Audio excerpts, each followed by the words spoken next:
너희 제사장들아, 이제 너희에게 이같이 명령하노라. 만군의 여호와가 이르노라. 너희가 만일 듣지 아니하며 마음에 두지 아니하여 내 이름을 영화롭게 하지 아니하면 내가 너희에게 저주를 내려 너희의 복을 저주하리라. 내가 이미 저주하였나니 이는 너희가 그것을 마음에 두지 아니하였음이라. 보라, 내가 너희의 자손을 꾸짖을 것이요 똥 곧 너희 절기의 희생의 똥을 너희 얼굴에 바를 것이라. 너희가 그것과 함께 제하여 버림을 당하리라. 만군의 여호와가 이르노라. 내가 이 명령을 너희에게 내린 것은 레위와 세운 나의 언약이 항상 있게 하려 함인 줄을 너희가 알리라. 레위와 세운 나의 언약은 생명과 평강의 언약이라. 내가 이것을 그에게 준 것은 그로 경외하게 하려 함이라. 그가 나를 경외하고 내 이름을 두려워하였으며 그의 입에는 진리의 법이 있었고 그의 입술에는 불의함이 없었으며 그가 화평함과 정직함으로 나와 동행하며 많은 사람을 돌이켜 죄악에서 떠나게 하였느니라. 제사장의 입술은 지식을 지켜야 하겠고 사람들은 그의 입에서 율법을 구하게 되어야 할 것이니 제사장은 만군의 여호와의 사자가 됨이거늘. 너희는 옳은 길에서 떠나 많은 사람을 율법에 거스르게 하는도다.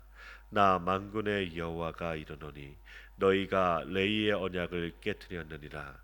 너희가 내 길을 지키지 아니하고 율법을 행할 때 사람에게 치우치게 하였으므로 나도 너희로 하여금 모든 백성 앞에서 멸시와 천대를 당하게 하였느니라 하시니라.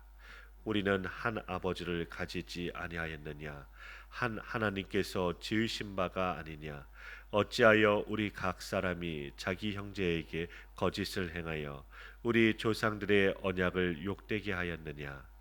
유다는 거짓을 행하였고 이스라엘과 예루살렘 중에서는 가증한 일을 행하였으며 유다는 여호와께서 사랑하시는 그 성결을 욕되게 하여 이방신의 딸과 결혼하였으니 이 일을 행하는 사람에게 속한 자는 깨는 자나 응답하는 자는 물론이요 만군의 여호와께 제사를 드리는 자도 여호와께서 야곱의 장막 가운데에서 끊어 버리시리라.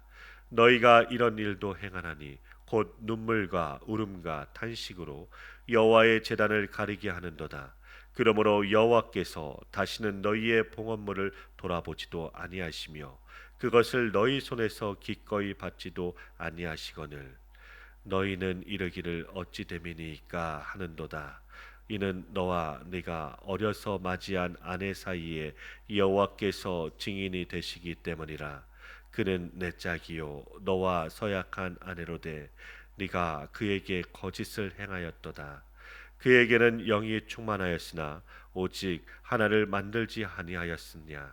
어찌하여 하나만 만드셨느냐? 이는 경건한 자손을 얻고자 하심이라. 그러므로 내 심령을 삼가 지켜 어려서 맞이한 아내에게 거짓을 행하지 말지니라. 이스라엘의 하나님 여호와가 이르노니 나는 이혼하는 것과 옷으로 학대를 가리는 자를 미워하노라. 만군의 여호와의 말이니라. 그러므로 너희 심령을 삼가 지켜 거짓을 행하지 말지니라. 아멘. 제사장들의 가장 중요한 의무가 하나님 앞에서 바른 제사를 드림으로 이스라엘 백성들을 속죄하고 하나님과 화목하게 하는 것입니다. 그리고 율법을 가르쳐서 하나님의 언약 백성임을 기억하게 하여야 합니다. 그리고 백성들을 축복하는 것입니다. 그런데 제사장들이 제대로 자기의 직분을 감당하지 못함으로 하나님을 멸시하는 일이 일어나는 것입니다. 그러나 하나님을 멸시하는 문제가 일어난 것은 제사장들만의 문제가 아니라 백성들도 다 하나님을 멸시하고 살았던 것입니다. 이스라엘 백성 전체가 다 한 통속이 되어 있기에 이런 문제가 일어난 것입니다. 사실 이스라엘 자체가 제사장 나라입니다. 1절부터 3절까지의 무서운 심판의 말씀입니다.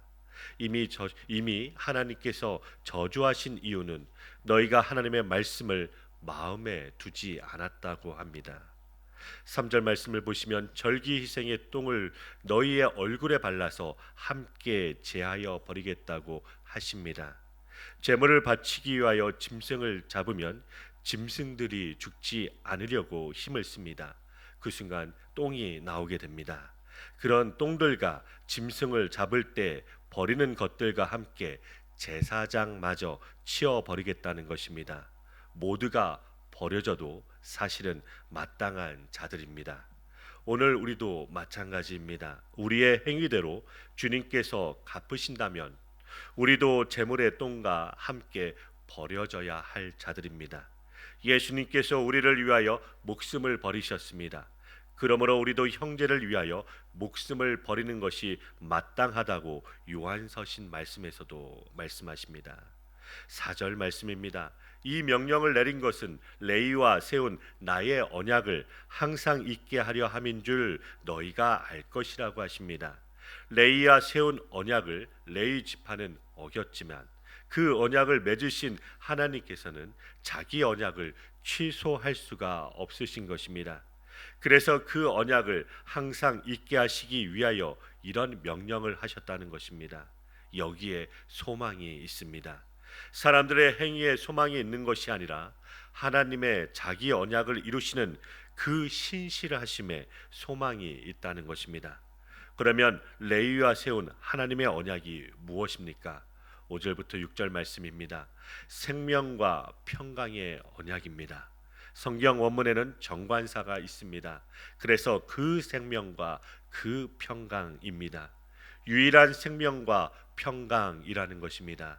세상이 알 수도 줄 수도 없는 생명과 평강을 레위와 언약을 맺으셨다는 것입니다.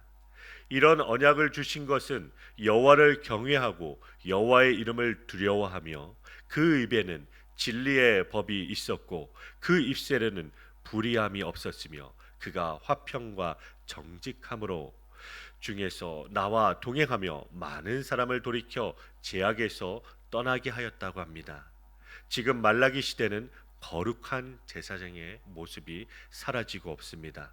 오히려 하나님의 이름을 멸시하는 일에 제사장이 앞장서고 있는 것입니다. 그럼에도 불구하고 무엇이 영원한 것입니까? 하나님의 언약은 영원한 것입니다. 그러므로 그 언약을 위하여 하나님께서 명령하시는 것입니다. 그렇다면 제사와 율법과 제사장이란 무엇을 유지하기 위한 직분이겠습니까? 바로 언약을 유지하기 위한 직분입니다. 그러므로 5절부터 6절의 말씀이 제사장의 직분인 것입니다. 7절 말씀입니다. 제사장의 입술은 지식을 지켜야 하는 것입니다. 그 지식이란 하나님을 아는 지식입니다. 하나님을 아는 지식이 없으면 이스라엘 백성이 망하는 것입니다. 그 하나님을 아는 지식을 율법에 담아두었습니다. 그러므로 제사장들은 수시로 백성들에게 율법을 가르쳐야 하는 것입니다. 물론 그 율법의 중심은 하나님의 언약입니다. 그러므로 백성들은 제사장의 입에서 율법을 구하여야 한다는 것입니다. 제사장이 여호와의 사자라고 합니다. 선지자만이 아니라 제사장도 여호와의 사자입니다. 그런데 지금은 어떻게 되었습니까? 8절 말씀입니다. 너희는 옳은 길에서 떠났다는 것입니다. 제사장이 마땅히 해야 할 바른 길에서 떠났다는 것입니다. 그렇게 되니 사람으로 율법에 거스르게 하는 것입니다. 사람들이 율법을 듣고 하나님의 언약을 기억하여 하나님께로 돌아와야 할 율법이 오히려 사람들에게 죄를 짓게 만들고 있다는 것입니다. 하나님께서 레위 지파와 맺은 언약이 생명과 평강의 언약입니다. 그러나 레위 지파가 그 언약을 이루어내지를 못합니다. 그러나 하나님께서 자신의 언약을 파기하실 수 없기에 이 언약을 이루시기 위하여 예수님을 보내신 것입니다. 예수님은 레위 지파가 아니십니다. 그러나 그 레위 지파는 연약하여 담당하지 못한 것을 예수님은 영원한 생명의 능력으로 충분하고 완전하게 담당하신 것입니다. 히브리서 7장 24절부터 25절 말씀입니다. 예수는 영원히 계심으로 그 제사장 직분도 갈리지 아니하느니라. 그러므로 자기를 힘입어 하나님께 나아가는 자들을 온전히 구원하실 수 있으니 이는 그가 항상 살아계셔서 그들을 위하여 간구하심이라. 아멘. 이 예수님 때문에 우리는 하나님의 영원한 생명과 평강의 언약을 받을 수가 있는 것입니다. 그렇다면 우리는 다 얻은 것입니다. 10절 말씀입니다. 이스라엘은 한 아버지, 한 하나님을 가진 것입니다. 이처럼 한 아버지, 한 하나님을 모신 자들이 어떻게 형제들에게 거짓을 행할 수 있느냐는 것입니다. 그러므로 형제에 대한 거짓이 곧 아버지께 대한 거짓이 되는 것입니다. 11절 말씀입니다. 유다는 거짓을 행하였고 이스라엘과 예루살렘 중에서는 가증한 일을 행하였다고 합니다. 구약에서 가증한 일이란 제물을 드릴 때 더러운 것을 드리면 가증한 것이 되는 것입니다. 우상 섬기는 사람이나 땅이 가증합니다. 남녀 사이의 간음도 가증한 것입니다. 오늘 말씀에 가증한 것이란 우상을 섬기는 자와 결혼하는 것을 말씀하고 있습니다. 그래서 유다는 여호와의 사랑하시는 그 성결을 욕되게 하여 이방 신의 딸과 결혼하였다는 것입니다. 13절 말씀입니다. 그러므로 여호와께서는 다시는 너희의 봉헌물을 돌아보지도 아니하시며 그것을 너희 손에서 기꺼이 받지도 아니하시겠다고 하십니다. 그러자 14절 말씀처럼 당장 따집니다. 하나님 어찌 됨이니까? 다른 번역으로 보면 어찌 된 일입니까? 무슨 까닭으로 이러십니까? 왜 이러십니까? 우리가 하나님께 드리지 않아서 문제이지 봉헌물을 드리는데 왜 받지 않는다는 말입니까? 이렇게 항의를 하는 것입니다. 결국 하나님께서 받으시지 않으신다는 것은 이스라엘 백성들이 언약을 배반하였기 때문입니다. 제사 언약을 무시한 겁니다. 결혼 언약을 무시한 것입니다. 이러한 언약을 무시하고 배신하는 것은 결국 언약의 하나님을 무시하고 배신하는 행위가 되기에 하나님께서 그들의 봉헌물을 받지 않으신다는 것입니다. 14절 중반입니다. 네가 어려서부터 맞이한 아내 사이에 여호와께서 증인이 되셨다는 것입니다. 너와 서약한 아내로 돼 네가 그에게 거짓을 행하였다는 것입니다. 어려서 맞이한 아내를 보기 싫다고 버린 것입니다. 그리고 누구를 아내로 데리고 온 것입니까? 이방신을 섬기는 딸들을 데리고 온 것입니다. 이스라엘 백성들은 어려서 맞이한 아내 조강지처를 버리면서도 율법대로 행하였다고 하는 자들입니다. 모세가 이혼하려면 이혼 증서를 써주라고 하였다는 이혼 증서를 가지고 자기가 유리한 대로 해석과 적용을 하면서 살았던 것입니다. 이것은 약자를 보호하기 위한 최소한의 장치인데도 그들은 자기가 유리한 대로 해석을 한 것입니다. 그러므로 지금 말라기 선지자가 하나님의 언약을 배반한 것을 어려서 맞이한 아내를 버리고 이방신의 딸들과 결혼하는 것을 가지고 책망하고 있는 것입니다. 16절 말씀입니다. 이스라엘의 하나님은 이혼을 미워하시며 학대 즉 폭력을 휘두르기를 마치 옷을 입듯이 너무나 쉽게 하는 사람을 미워한다고 하십니다. 그리고 거짓을 행하지 말라고 하십니다. 그러나 우리는 늘 거짓을 행하는 자들입니다. 그런데 무엇 때문에 끊어지지 않는 것입니까? 하나님께로 끊어지지 않는 것이 무엇입니까? 호세아 2장 19절부터 20절 말씀을 제가 읽겠습니다. 내가 너에게 장가들어 영원히 살되 공의와 정의와 은총과 긍휼히 여김으로 너에게 장가들며 진실함으로 너에게 장가들리니 네가 여호와를 알리라. 아멘. 이 주님의 한결같은 사랑으로 우리가 구원을 얻었습니다. 우리의 영원하신 신랑이 변하지 아니하는 한 우리에게 소망이 있음을 믿으시길 바랍니다. 그러므로 오늘도 어찌 나 같은 죄인에게 이런 은혜와 사랑을 부어 주시는지 깨닫고 기도하시길 원합니다. 우리 주님이 우리의 소망 되십니다. 그것을 믿으시며 오늘 하루도 승리하는 하루 되시길 간절히 기도드립니다.